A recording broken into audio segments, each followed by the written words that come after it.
अगले 10 साल अगर आप परमेश्वर के साथ वफादार रहे, आप सिर्फ हीलिंग के पीछे हैं या सिर्फ अपनी बरकत के पीछे नहीं भाग रहे हैं, अगर आपने परमेश्वर के साथ अपने संबंधों को कायम कर लिया, आप एक ऐसा घर बना लोगे अगले 10 साल, ऐसा स्पिरिचुअल, ऐसा आत्मिक, ऐसा आप एक सिस्टम बना लोगे अपनी लाइफ में कि वो आपकी जनरेशंस तक के लिए गढ़ बन जाएगा यीशु मसीह के नाम पर।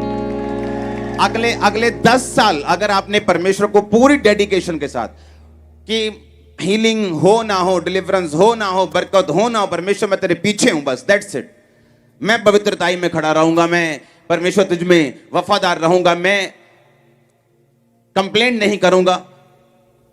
अगर अगले 10 साल जो परमेश्वर मुझे दिखाएं, अगले 10 साल आप बहुत चीजें देखने वाले। अगले 10 साल में हम फूड शॉर्टेज देखेंगे, बड़े बड़े देश फूड के लिए आपस में फाइट कर रहे हैं, तूने ये नहीं किया, वो बोलेगा तूने ये क्यों किया। जैसे हथियारों की नीति होती है कि दूसरा देश बोलता है कि तू वो हथियार उससे क्यों खरीद रहा है, इससे तेरा पड़ोसी नाराज हो रहा है। अब हथियारों की बात कम होगी और फूड की बात होगी। फूड के लिए एक दूसरे पे प्रेशर डाला जाएगा। अगले 10 साल में आप देखना ये वचन पूरे होंगे। और अगले 10, सुनो मेरी बात, अगले 10 साल अगर कोई भी विश्वासी में इस बात को, इस प्रोफेटिक वर्ड को सुन रहे हैं, अगले 10 साल में अगर आपने ये मौका संभाल लिया, अगले 10 साल में अगर आपने परमेश्वर को अपना हार्ट दे के, अगले 10 साल आपने सोचा कि देखो एक संसारिक व्यक्ति है ना, एक बॉडी बिल्डर है, एक धावक है, दौड़ने वाला है, एक ओलंपिक में एक भाला फेंकने वाला है, एक रेसलर है, हाँ, उनको कोई गारंटी नहीं होती कि वो पदक जीतेंगे। होती है गारंटी, पर फिर भी वो अपनी पूरी लाइफ उसके लिए लगा देते। मैरिज नहीं करता कोई, ऐसे पहलवान है ऐसे, हाँ, कोई व्यक्ति परिवार से दूर रहता है, कोई व्यक्ति स्ट्रिक्ट डाइट पे रहता है, कोई व्यक्ति अपने संसारिक अफेयर से दूर रहता है, सुबह उठता है, गालियां खाता है कोच की भी, भूख से, चीजों से, फेवरेट अपने फूड से कॉम्प्रोमाइज करता है, लाइफ से कॉम्प्रोमाइज करता है, घर से दूर ट्रेनिंग करने जाता है। उसे अपने स्टेट का मौसम पसंद है लेकिन वो दूसरी स्टेट में जाता है जहां उसको पसंद नहीं, सिर्फ एक मेडल पाने के लिए, जो गारंटी नहीं है उसको मिलेगा भी इतनी मेहनत के बाद के नहीं। और मैं आपको गारंटी देता हूं 10 साल में आप बेस्ट पोजीशन पे होंगे। अगले 10 साल जस्ट मेहनत करना है आपको।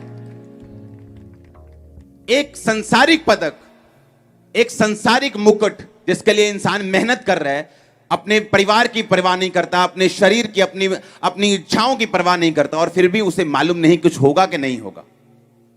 लेकिन मैं आपको गारंटी देता हूं, मैंने कहा अगले 10 साल अगर आप सीरियस रीति से, भूल जाओ सब कुछ, कुछ मिले कुछ ना मिले, मैं खुदा के साथ खड़ा हूं, बस अगले 10 साल जो खुदा के साथ खड़े हैं वो हमेशा आप देखना कितनी बरकत में होंगे। मैं कह रहा हूं कि एक तो होता है यार लाइट बहुत है, आंखें चुंधिया रही हैं, एक होता है कि आप ब्लाइंड कर दोगे शैतान को, इतनी रोशनी होगी आपके पास। मैं सच कह रहा हूं आपको। जब मैंने पंजाब के लिए प्रोफेटिक वर्ड दिया था, बैंक्स के लिए सीधे अलग अलग इंटरनेशनल प्रोफेटिक वर्ड को दिया था, लोगों ने तब यकीन नहीं किया, लेकिन जब वो पूरी होती गई डे बाय डे, 1 बाय 1 करके, तब लोगों को मालूम हुआ कि जो चीज हम सोच भी नहीं सकते वो परमेश्वर पहले से बताता है। और ऐसा नहीं कि इन 10 सालों में एग्रीकल्चर की टेक्नोलॉजी नहीं है, इतनी टेक्नोलॉजी आएगी कि एक खेत से 5 खेत की फसल तुम ले पाओगे अगले 10 साल में, पर फिर भी शॉर्टेज होगी। क्यों? कोरोना क्यों आया? बड़े देश, लोगों को लगता था कि ये सुपरमैन है, ये बैटमैन है, ये आएंगे बचाएंगे, सब अपने अपने सुपर पावर्स पे घमंड करते थे। एक छोटा सा छींक वाला कोरोना आया और सबके घुटने लगवा दिए। और यही परमेश्वर चाहता था कि इंसान अपनी ताकत पे भरोसा ना रखे, अपनी मेडिकल पे भरोसा ना रखे, अपनी साइंस पर भी ना रखे, वो मुझ पे रखे। पहले बोले टच करने से फैलेगा, आप बोलते हैं कि हवा में भी फैल सकता है, तो क्या सांस लेनी बंद कर दें? क्यों किया परमेश्वर ने ऐसा? ताकि सब जातियां घुटने टेक दें। कभी लोगों को इतना, खासकर जो सेलिब्रिटी लोग हैं, दूसरे लोग हैं, कितना डिप्रेशन उन्होंने फेस किया। लोगों कोरोना में समझ आ गई कि लाइफ क्या है।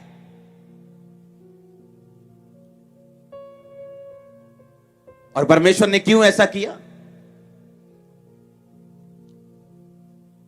ताकि सब घुटने लग जाएं। जो कच्चे पक्के क्रिश्चियन थे ना, वो भी पक्के हो गए थे उस दिन। जो प्रेयर नहीं करते उन्होंने प्रेयर करनी शुरू की, फास्टिंग नहीं, अब फास्टिंग करते थे, परमेश्वर की ओर मुड़ गए। उन्हें मालूम था कि अब कोई हल नहीं। हालेलुया। और यही चीज अगले 10 साल में होगी इस फूड शॉर्टेज के दौरान। ऐसे अनथैंकफुल लोग हैं जो फूड के लिए थैंकफुल नहीं, जो परमेश्वर के थैंकफुल नहीं।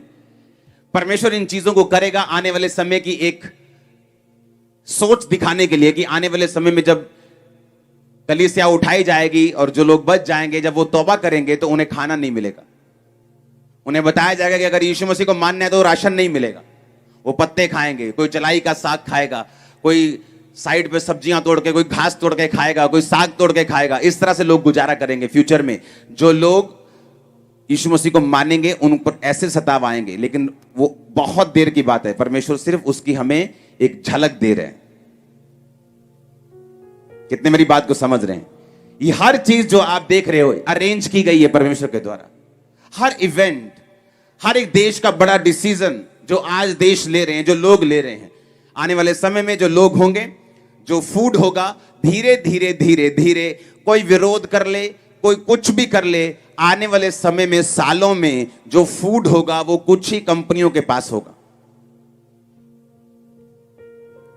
कुछ ही बड़े लोगों के पास उसका अधिकार होगा, उनके स्टोर्स में पड़ा होगा, उनके पास पड़ा होगा, और वहां से गवर्नमेंट्स उनको कंट्रोल कर पाएंगे। ये होगा। प्रेयर से खत्म नहीं कर सकती। कुछ चीजें ऐसी हैं जो प्रेयर कम कर सकती है, सेव कर सकती है, नुकसान कम कर सकती है, आपको सेव कर सकती है। लेकिन प्रोफेटिक कुछ वर्ड ऐसे हैं जो कैंसिल नहीं हो सकते। ये चीजें किस लिए?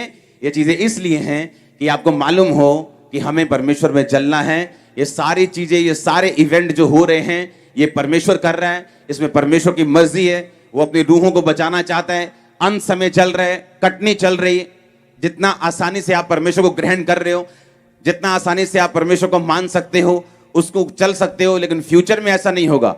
जो लोग नहीं मानेंगे और जब कलीसिया उठा ली जाएगी, उसके बाद उनको मुश्किल से परमेश्वर को जान दे के भी ग्रहण करना पड़ेगा। आप ब्लेस्ड लोग हो। आप रूहों को बचा सकते हो राइट नाउ। लोगों को परमेश्वर के बारे में बता सकते हो। आमीन।